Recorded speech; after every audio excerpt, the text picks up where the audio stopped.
Hi, you're listening to After Dinner Conversations, short stories for long discussions. What that means is we get short stories, we select those short stories, and then we discuss them specifically about the ethics and the morality of the choices the characters and the situations put us in. Why did you do this? What makes you do this? What makes us good people? What's the nature of truth, goodness, all of that sort of stuff. And hopefully we're all better, smarter people for it and learn a little bit about why we think the way we think. So thank you for listening.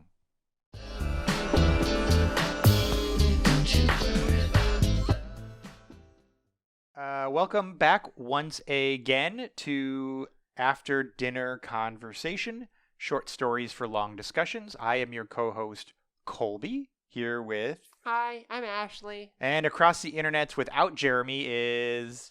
Hi, I'm Sarah. Yeah, Jeremy's been a little bit busy with meetings and work and stuff, so we're doing it without him, so screw that dude. Girl power. Girl power. Wait a minute, can I say girl power? Is that allowed? You can. Yeah, girl power. Also, like and subscribe, Patreon. We've got magazines now. You can get a monthly magazine, which would be awesome. And you can get all of that. Where, Ashley? At afterdinnerconversation.com. There you go. And also on Amazon, we've got anthologies and all this stuff. So please like and subscribe. It means the world to us. Okay, so this time I think, Ashley, you've got the story we're discussing. I am. All right, what is it? The story is called Love Sounds, and it's written by Pamela L. Laskin. So the story is about an older lady with a daughter. She's middle-aged, 32, has a boyfriend, and she is in the mindset that her daughter is soon to be getting married. So in her mind, she's going through all the wedding plan process of, oh, she'll look great in this. She'd look wonderful in that. This is where the venue should be. Oh, she's going to be great. And is it all written from the perspective of the mom? It is. Okay. It is. So it's the mom thinking about the daughters, writing a story about the daughters. It's all mom's perspective. All mom's perspective. Okay, got it. Of, that makes sense. Yay, my daughter. But she doesn't really... Anyway, so she's going through, and the mother is like thinking about her daughter's wedding and how great it's going to be. And then within that, you get flashbacks to when her husband had passed away, the father of her daughter had passed away at the casket, and the daughter's really furious at her, like, how could you do this? And then it continues on with how she's like, she takes a train to go look at a place where the reception can be held. The mom does. Yeah. This is all the mom. Okay, got it. Goes to see where the reception could be held, and she ends up apparently trespassing and needing to go back to the hospital. But her mind, she's basically really sick. She's very ill mentally, and even talks about how the daughter was originally taken away from the mother when she was younger because she used to hold her so tight that she couldn't breathe. And that's when they become separated. And she the was mother hospitalized, right? Yeah, she gets hospitalized. She seems mostly compliant with taking her pills and medication, so she understands that there's certain things that she has to do, that she's ill a little bit. Sorry. Okay, and so it turns out this mother's dream of her daughter's wedding is all just a fabrication because it's not even confirmed that the daughter's even engaged. And it basically ends with the mother being upset that the daughter had gone and gotten married behind her back. And that's pretty much the little bit of the synopsis. That's, I think, as much as you need to know. But we'll go into specifics. Crazy mom who gets crazy about the daughter's wedding that she never even was told about. That she wasn't even told about. Obviously, the mother has some issues that the father had died and appears to be her fault. Okay. That the daughter was taken away at a young age because she tried to strangle her with hugs, and that she has obviously been into a psychiatric ward several times and knows the routine. Knows the routine. Yeah, they talk about it when the police take her away. She's like, they're like, are you familiar with this health facility? And she's like, of course I am, but I didn't give them the satisfaction. And you're like, wow, an answer. Yeah, that's a rough go. I didn't think that the father's death was her fault. That's interesting. I thought it was ambiguous. Yeah. So I'm in between you two. Because the daughter was like banging on the coffin saying, why him, why him? And she looks at her mother like, why not you instead Yeah. Oh. So that's what I got out of it. But you thought maybe the mother was responsible for the father's death. That's possible. Yeah. I did. It's unclear. I did. But Yeah, it's that would make unclear, sense. But that was how I thought about it, knowing that she had already had a situation of almost killing somebody accidentally, unaware that she was actually potentially almost killing them. Yeah. Meaning the doctor. I have a weird question. This is just a boy question. And I understand that you guys don't know all women things, but is that a thing where, like, if women are on certain medications, they'll stop, they won't let them breastfeed because the medication will go through the breast milk? Because in the story, she quit breastfeeding after 5 days because they were worried about her, like, mental health medications going to the baby. That's a thing? Yes, there's certain medications. Like, that's why you can't have alcohol even if you're breastfeeding. That explains my problems. Like, Somebody should have told my mom. You can't. There's So there's the certain alcohol and medications you can't have when breastfeeding you're thing, pregnant. the alcohol and breastfeeding thing is interesting, and I think that the medications really depend on the medication because breastfeeding doesn't really work that way. It's not like the milk goes from your stomach straight to the baby. Sure. It goes through a lot of processes in the body first. Okay. So that's why it's like, you're not worried about your baby getting your Sudafed. Yeah. Okay, I don't want to get us sidetracked. I was just curious because I didn't know anything about it's it. like, but when is this story set? That's I kind of assume interesting. relatively modern times. I assumed within the last 10 years. I mean, if she's on some serious psychiatric meds, like I didn't do that research. I didn't look up what kind of medication actually wouldn't. But you said you did do research on this. What was the research you did on this, Sarah? You said you did a bunch of research on this. Just like when because I have 2 children and so I breastfed for a little bit. You do research on like what kind of foods you can and can't eat. And you learn that certain things do actually make it into the breast milk, but there's a lot of stuff that doesn't because it's not a direct line. Sure. You're not feeding a direct line to your child. Sure. So it's like you can eat certain things while you're pregnant, but other things are off limits because certain things do cross the placenta. Yeah. And other things don't. So I'm curious, Sarah, what did you think of the story? Like, did you like it, dislike it? Were there things about it that frustrated you, found interesting? So on a surface level, like the first time I read it through, her passion for her child is a relatable feeling, but it's scary, right? So sometimes as a mother, you do find the adoration and the love that you have for your child a little bit frightening. And then her desperation for her daughter to love her in return was pitiful. It was so sad. Yeah. That was the first thing that jumped out at me. And then her mental illness. So the hugging and strangling thing is sad and disturbing. Yeah. And you know that it's not this case of a mother goes nuts and kills her children. There's a sincerity to her perspective where she's like, I would never strangle my child. I was just hugging her because of this overwhelming sense of love and adoration for this small human that she had created. Couldn't believe that she came from my body kind of thing. The child being told to stop breastfeeding at 5 days was relatable. I was unable to successfully nurse both of my children. I managed 16 weeks with each of them, but I had to supplement. And when you are a woman, so when she says that, like, it's the inability to do that is incredibly painful for a mother that wants to do it. And I understand there are plenty of women. It's like a feeling of rejection sort of thing? Yes. Or inadequacy. Yeah. You're not able to do the one thing that you're supposed to be able to do, right?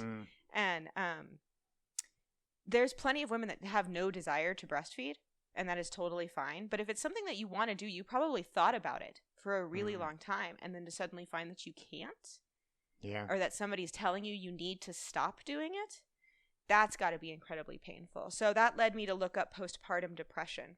What did you find? That postpartum depression can trigger psychosis.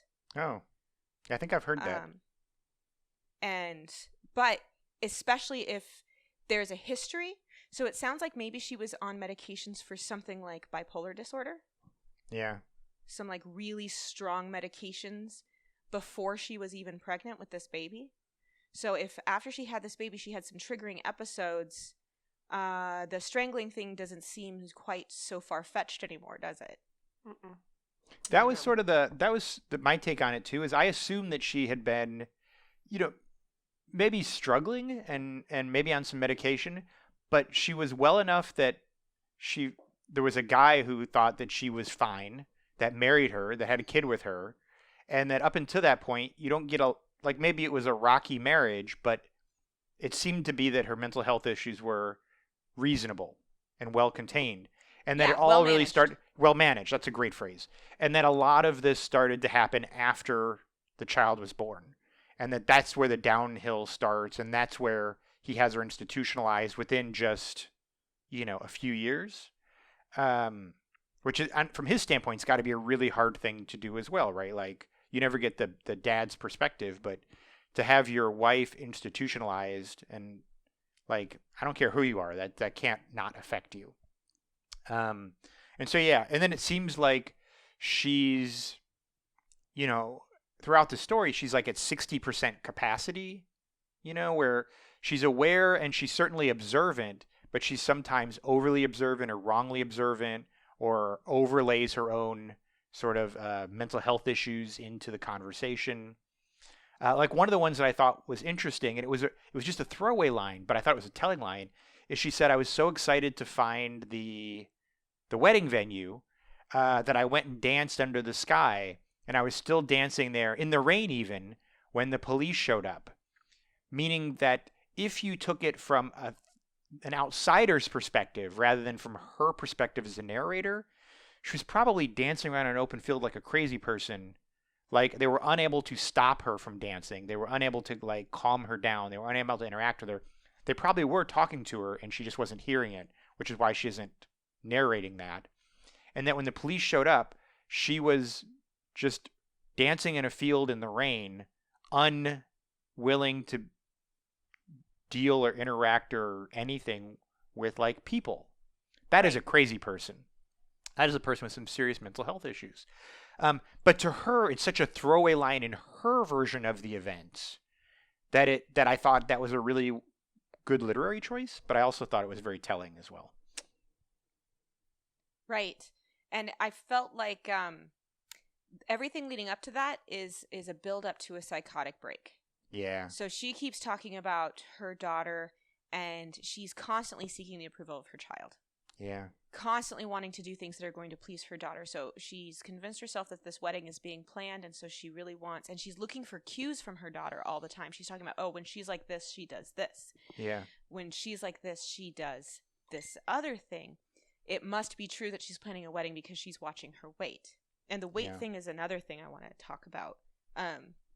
So she's triggered by a feeling of abandonment. So she's having this conversation with her daughter, and she says, well, I'll go with you. Like the daughter's like, I'm going to go for a walk now. And she's like, well, I'll walk with you. And the daughter says, no. Like this visit is over. Yeah. And so then it's like immediately she gets on this train and goes to the end of the line to find this. It's like the wedding venue. Yeah. Oof. It's and tragic. I understand the daughter's perspective. Like the daughter has grown up with this mom with mental health issues her whole life. She has had to develop coping mechanisms, and some of those coping mechanisms have to be drawing a firm line of like, this is as much as I can take this today. I need to not interact with you anymore, which is sad. But I understand why somebody who had a parent with serious mental health issues would have to draw those lines for their own sort of well-being. Well, and what so do you think about? I'm sorry. Yeah. No, go ahead. Oh, what do you think about the daughter's mental health issues with the eating thing? I wasn't sure how much of that was from the mom's perspective and how much of that was true. So I took it all as a possibility of what was happening, but not as an actuality of what was happening. But I mean, obviously, mental health issues are often genetic. They're a combination, obviously, of genetic and environmental. And so, it's possible that the daughter has some issues. It's also possible that the daughter sees what she could become in her mother, and that's very frightening. And so she wants to limit the interactions with a mother who reminds her of what might be what she might become.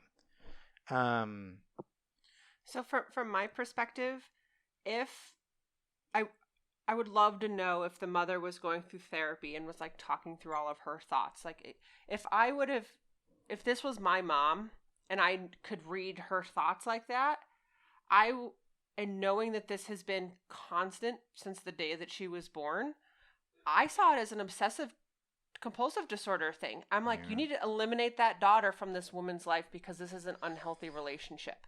This is obviously 100% on this woman, on the mother's mind all the time. Yeah. And it's fabricated in her mind. She can no longer accept what's real versus what's fake. I would have cut off that relationship long time. I know that's really cruel, but I would have taken the child away and been like, no, you don't have a child. Like, no. Like, if knowing that this went this far, I would have ceased discussing with my mother and been like, this is not healthy for you to interact with me. Because that's kind of what she does. Like, she doesn't tell her about the wedding. She doesn't invite her to the wedding. But it's enough seeing her to trigger her thought pattern that she gets on a train and goes, God knows where. Like, if I could have read these thoughts of, like, if this was like my mom reading these thoughts of her daughter, I would have been like, oh, I'm not healthy to hang around with you at all. Like, someone needs to tell her that I've gone away and I'm never coming back. Like, but that's the part of mental health, right? Like, if you know you're struggling, then you've got a chance, right? Like, this mom doesn't know she's struggling. She does. She knows she was hospitalized. She knows she has to take medications. But for me, I would have been like, oh, I'm a trigger for her. I need to stay away. That would have been me. So, did you guys notice the Jewish references all over this? Did you find it to be kind of like a story about tropes at all? The Jewish mother psychosis? And that didn't even occur to me, actually. I understand the trope. At some point, and so if you kind of, just like real surface research. Yeah. I almost feel like that is the story the author is telling. But about the overbearing Jewish mother? Right, but it's like they're taking it to a level that's almost over the top. Like, I want to say that it's critical of the trope. But I hadn't thought about that at all. I really saw it as a mental health issue story. Yeah, maybe I went somewhere else with it completely. No, it's fine. I was just like, that's the beauty of these stories. So there's a television show called Crazy Ex-Girlfriend. Okay. Have you ever? Okay, so but I should look for some of my exes on it. I should see if I'm prominently featured. Girl, oh. And the main character just happens to be Jewish. Oh, okay. And so she has a Jewish mother, and there is literally an episode where she goes home to her mother, and her mother is feeding her medication through milkshakes. Wait a minute, her mother's feeding the mother medication or feeding the daughter medication? The mother's feeding the daughter medication through these milkshakes, like hiding the meds in the milkshakes. Oh my God. How so crazy. It's a really what medications and for what? It's kind of ambiguous. I think it's supposed to be antidepressants in the milkshakes. I mean, if those Flintstone vitamins, like no harm. Really unhealthy relationship that's kind of this stereotype that's not I found a bunch of articles about this stereotype and wow. How, so now we know where your research went. Yeah, it kind of went down this like, well, this story is kind of exploring this really harmful stereotype that is not maybe talked about in the way it should be talked about. Let me ask you this, Sarah, and this is your next, Ashley. I'm just curious. Knowing what we know in the perspective, understanding that's maybe, a skewed perspective, if you were the daughter, would you have invited your mom to your wedding?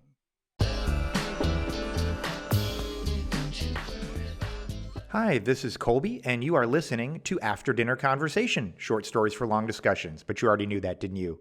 If you'd like to support what we do at After Dinner Conversation, head on over to our Patreon page at patreon.com/After Dinner Conversation. That's right. For as little as $5 a month, you can support thoughtful conversations like the one you're listening to. And as an added incentive for being a Patreon supporter, you'll get early access to new short stories and ad-free podcasts, meaning you'll never have to listen to this blurb again. At higher levels of support, you'll be able to vote on which short stories become podcast discussions. And you'll even be able to submit questions for us to discuss during these podcasts. Thank you for listening, and thank you for being the kind of person that supports thoughtful discussion.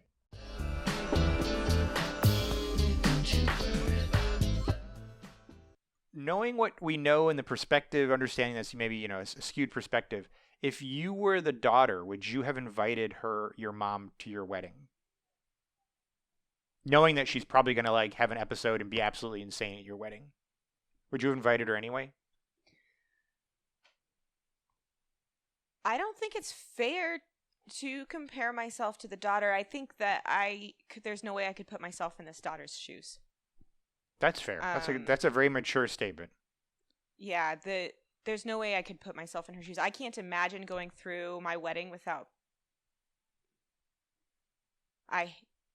So my mother passed away, so I did go through my wedding without my mother. So maybe that's why I'm like, I could not ever imagine my mother being around and not inviting her to the wedding. Even if you knew that there was at least a reasonable chance that her mental health issues were going to cause her to make a scene, to be the center of attention, to make it awkward, to maybe embarrass you around, your friends or other family. If they're really your friends and family, they know your mom has an issue and they know what to expect from her.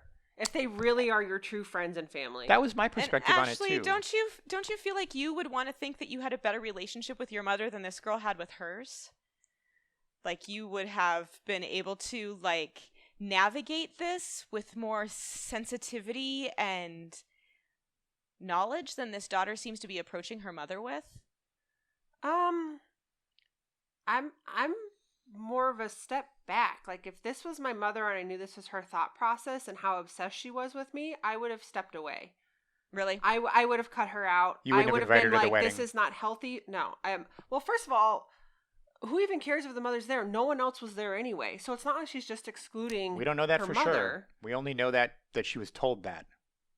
There may have true. been a whole wedding. Yeah. Well, we don't know.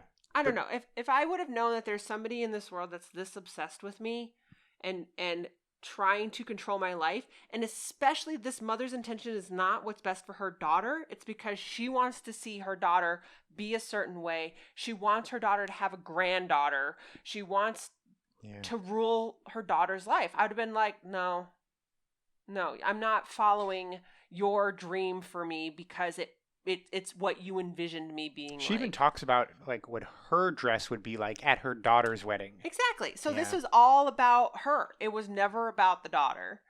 At least from what... Right. And I was like, no. If I knew that was what this was all about, I'd be like, no, you're out. No. So I guess maybe that's where I picked up on this stereotype thing. I was like, overbearing... Where is this going? This is actually a pretty harmful stereotype. Now the story is starting to feel a little racist. So I was doing some research to try to figure out where's the author going with this, So I didn't understand, and maybe I just skimmed over because I didn't know the stereotype. I didn't understand why the Jewish side of it was brought in at all. It doesn't a couple of times. Yeah, but it doesn't add. But I didn't understand why it was added in because it doesn't add to the story. It's like when somebody tells you what color the carpet is in the room in a story. It's like, unless the carpet's going to be relevant to the story later, and don't tell me the color of the carpet. You're just including details that don't forward the motivation or the plot. And so in that sense, I was like, I don't know, maybe there's some reason. But you're right. I guess the reason is it plays into the stereotype.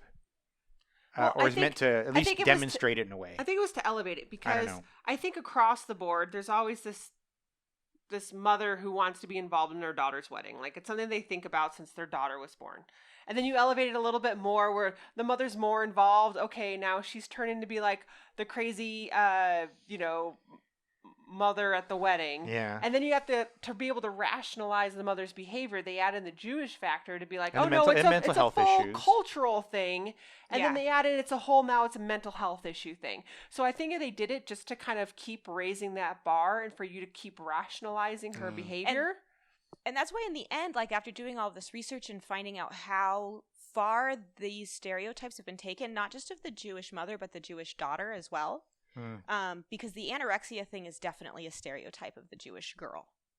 And so I was like, maybe this author is making a commentary on these harmful stereotypes. And so that I felt deserved to be explored a little bit. Like, maybe that's what's going on here. This isn't just a simple story about mental health issues. This is a commentary about the way people are perceived in certain... So yeah, because some people would see that as completely insane behavior, when in actuality that's just normal culture. You know, oh, that person's acting crazy. It's like, well, not really. This is what a cultural thing is. So well, I think, not that Jewish mothers are crazy. It's just that this is a stereotype, and so like the commentary I think is that they've taken it to this extreme, where it's like a criticism of that stereotype, yeah, like a that's what caricature I'm trying criticism to of that say. stereotype. A caricature criticism of the stereotype. That's what I'm trying to say. Yes, thank you, Colby. So one of the things I wanted to bring up that I think is interesting, because I don't think this has happened before, is we actually normally it's like a 2-to-1 like opinion on these things, and in this case I think we actually have 3 totally separate opinions, because it sounds like, Sarah, that you would have invited the mother in this story to your wedding anyway, and just sort of talked to your friends and explained to them, and they're your friends and they would have understood, and you would have... Ashley's like, I would never have talked to this woman again because I'm making her worse. And I think because I've had to deal with this to some degrees in various parts and aspects of my life, I think I have a different perspective, which is weird because normally it's 2 of us agree. I tend to do boxes where I say like, look, I care about you, and so I want to interact with you, and I want to give you the opportunity to interact with me, but I'm going to sort of fence off our interaction. And you get this amount of space to play in. You can be crazy in this space, and then that's what we do. And so, for example, in this case, I would say, look, I don't feel comfortable having you at the wedding, and just tell them outright, like, I don't feel comfortable with you at the wedding. However, my husband and I are going to set, and we'll have our own, or in my case, wife, are going to have our own time with you. We're going to go have a dinner with you, and that's it. So And you don't get more than the dinner. And if you're not responsible about the dinner, we're not going to do the dinner again for a while. And so you sort of create, rules for those interactions, which I think one of the reasons I like this story is I think that's a very cruel thing to do. And I think what the daughter did is very cruel, because the mom isn't trying to hurt her. The mom has mental health issues that she deals with, marginally well to the sort of the ability of medication. And so, I don't know. For me, I'm not willing to just cut somebody out. You're not fully accepting the mom then. You're like, hey, I can accept you, but within my yes. You're ruling over that person. You But no longer have a relationship here's with why. that person. Because I also have to be a caretaker of myself. And to allow a person with mental health issues to sort of run roughshod over your life based on not their malice, but just based on their struggles, it brings you down with them, right? So the first time you call me at 1 a.m. because you're having a manic episode, like, you're a friend, I go to your house, we talk about it, we deal with it. The second time, I talk about how it's probably not appropriate to call me at 1 a.m., right? And then the third time, I say, look, this is the last time. Like, I don't pick up the phone anymore. Here's where I think you're struggling, and so it's a way to sort of like wall off the person so that you can deal with your own emotional needs. But you're right. You're absolutely right. What you're doing is you're saying, I'm only going to interact with you on my terms. Absolutely true. So I'm wondering if either of you noticed how the daughter's responsibility in this relationship. I mean, the daughter is a grown woman as well. At some point, she stopped being a child. And she starts kind of, I felt like, baiting her mother. And intentionally setting triggers. I thought she was just frustrated. So, like, sometimes you just say mean things when you're I wish frustrated. my stepmother was here. Yeah. I don't know. You've never said anything like that to somebody in a moment of anger? I think she was testing her because the instance before that, she goes, "You don't have a stepmother," and she's like, "Gladys," and she's like, "Oh yeah, Gladys. You want her here?" And it's like, what? Like, and the mother one instance says, "You don't have a stepmother," and then the next is like, "Oh, I remember you have one." It's like she realizes that her husband is dead, but not really understanding that he divorced her. Yeah. He's like, "We lived a long life. This is our wedding picture." I'm like, "You got first of all divorced a long time ago, and then he's been dead even long. Like, you didn't live this long happy life that you keep thinking that you had." It's not that she hasn't been told that. It's that her mental health issues prevent her from remembering that Yeah. and understanding that. Yeah, for sure. And they highlight the mental health issues again at the end of the story when they're talking about her delusions. Her neighbors are talking about her in the room next door, right? Like, Oh, I thought they she's were hooking got up in the room next door. Well, at first she says, I can hear my neighbors talking about me." Oh. There's no way she can hear her neighbors talking about Yeah, her. no, it's So just many, the walls like, talking. Yeah. So she's got these kind of paranoid delusions going on as Yeah. well. And I can see where the daughter is definitely frustrated and has room to be frustrated, but there's a little bit of there's a little bit of behavior on the daughter's part as well. So the Yeah. interesting part, I think this highlights mental health in the way that men, if we could really just tap into their mind and get an idea of what they're thinking and what they're hearing and what they're perceiving. Like if we could do that for mental health patients, we'd get a better understanding of how to interact with them. The thing is that so many, keep in mind, this whole story was from her perspective and basically her self narration. So we only take it from the daughter's perspective. All that she gets are these little snippets that she actually verbally says or actions that she actually does. We don't get all the back thought that goes on. So I think handling, mentally ill people, would be interesting if there would be a way for them to be verbal and to get this running dialogue of what's going throughout their head. How much of an open book that would be? Because I think we would be a lot more understanding of people. I think one of the things that happens, with mental health is we assume that in certain cases, like in the case of this mom, she's got mental health issues. Here's her narration. She's messed up. If we heard this, we'd know that we're hurting her. I think if we heard the sort of mental dialogues of 100 people, 100 normal, just people you cross on the street, we would be like, oh, this is pretty normal. Like everyone is struggling with a lot of these sort of imbalances and ways that they get fixated and ways that I think we'd be a lot more sympathetic than we are. Yeah, I think you're totally right on that. Yeah, I would agree with that 100%. I think that I think people struggle a lot more than they let on. Yeah. So one last question, but since I know we've talked about a lot of the mental health issues, do you guys think that the daughter is cruel in this, or do you think that she's just doing what has to be done? I think she's cruel, but I don't think I think she's possibly a product of her upbringing and her environment. Yeah.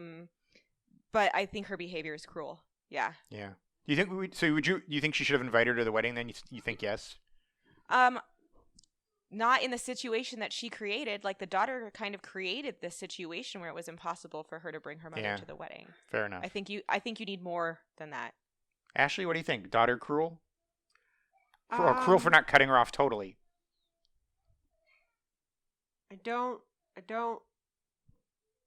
It's really hard for me to step into her shoes because the only narration we have is that from the point of view of the mother. That's really so hard. So from that perspective, I cannot make a judgment if the daughter is a cruel or a nice or a however you want to define her. I don't have enough information to judge her. That's fair. That's very fair. Yeah. All right. Anything else, Sarah, that you researched that you really wanted to discuss? Sounds like we've got this one pretty well done. This is a shorter story, yeah, but it's a good story. It just broke my heart, this story. I got to be honest. Oh man, it made me really sad at first too. I was almost like, I don't want to talk about this one because I'm just going to be too sad. Yeah. I got a little. I suppose misty. that's how you know. I suppose that's how you know it's good writing. But yeah. So bringing this up, just one last thing to touch on. So we obviously know the mother has this fixation on her daughter. Is it ever appropriate to remove that trigger, I guess, of a person. Sure. Should we ever keep two people separated for mental health purposes, even though it's a mother-daughter situation? Sure. And I think I would say maybe not a mother-daughter situation, but I think this happens a lot with relationships where a person sees that the other person in a relationship or in a breakup is struggling, and they're like, you can't stop interacting with me, so I'm going to stop interacting with you because I think that will help you move on. Right? Like where the one that's okay cuts off the one who's struggling in the hopes that it'll sort of remove the mental cycle, remove the Facebook stalking, remove the whatever. But the harder one is, do you do that with a family member? Yeah. Right? I don't know. Sarah, what do you think? I can't see You ever just cut somebody situation- off? Not a parent-child situation like that. Yeah. That's just way too heartless. Unless there's physical harm. Yeah. Yeah. Oof. Would you I fault the mean, daughter for not talking to the mother ever again? No. I suppose it depends. Like, Yeah. if we have a situation where we have somebody who's mentally ill and not managing their condition at all, actively refuse to take care of themselves, but that doesn't seem like this is the situation. But if it were Yeah. that situation, I can see where the children might cut off the parent. And I say, also you're not think managing. Yeah. I also think, and this is the point I think that you brought up, Sarah, is that there's a good chance that the daughter is somewhere on a spectrum of struggling with mental health issues as well. One, Right. because it's genetic, or at least somewhat genetic. Two, because she has had the stress of dealing with her mother her whole life. Right. And a father who died. And Right. so, like, we're judging her a little bit on either cutting her mother out or not cutting her out enough. But, she's an active participant in these interactions as well, who's also struggling with her own things. And her mom's just one of those many things that she's struggling with. So she's just doing the best she can, too. Yep. I don't know. You sound like you got kids there having a good old time, having a party. Oh, I'm sorry. Can you hear them? That's okay. Sorry. That's It's because somebody's interesting. It's having interesting to get the perspective fun. Of a mother. No, Oh. get the perspective of someone Oh. who is struggling with their mother Oh, to yeah. someone who is a mother That's true. to someone who's Oh, you choose your words carefully. has a love Has a mother. has a mother has a mother that I'm not struggling with, I guess. Uh-huh. Yeah. Interesting. Yeah. All right. Well, hey, thank you for listening to After Dinner Conversation, short stories for long discussions. Please like and subscribe. Please hit us up on Patreon. That would be amazeballs. Or just subscribe for a monthly magazine. You Or- get these short stories every month. It's There you go. cheap. Sign up for a year. It's even cheaper. Yeah. Actually, if you sign up through our website as opposed to the apps, we actually send you the PDF so you can print it out and like share it with your class or with your friends. Like, we don't care if you pass it around a little bit. Like, the point is that people read it and you interact with it. So, awesomeness. Thank you for joining us again, Sarah. Thank you for having me back again. And thank you for the research. Yeah, now I know you're filling Jeremy's role. If you're like I researched this. Yeah, I guess. Yeah. Ashley, thanks. Yay. Life is good. I'm all good. All right. We'll see you talk again in 2 weeks. Bye-bye. Bye.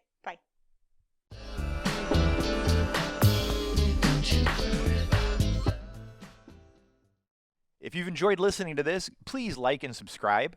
It helps us out a ton. The vast majority of people haven't liked and subscribed, which means maybe it shows up in your algorithm, maybe it doesn't. So don't leave that to chance. Just go ahead and hit that button, and we'd sure appreciate that. And that way we can keep doing what we're doing, and you're not left to the whims of some algorithm. Thanks.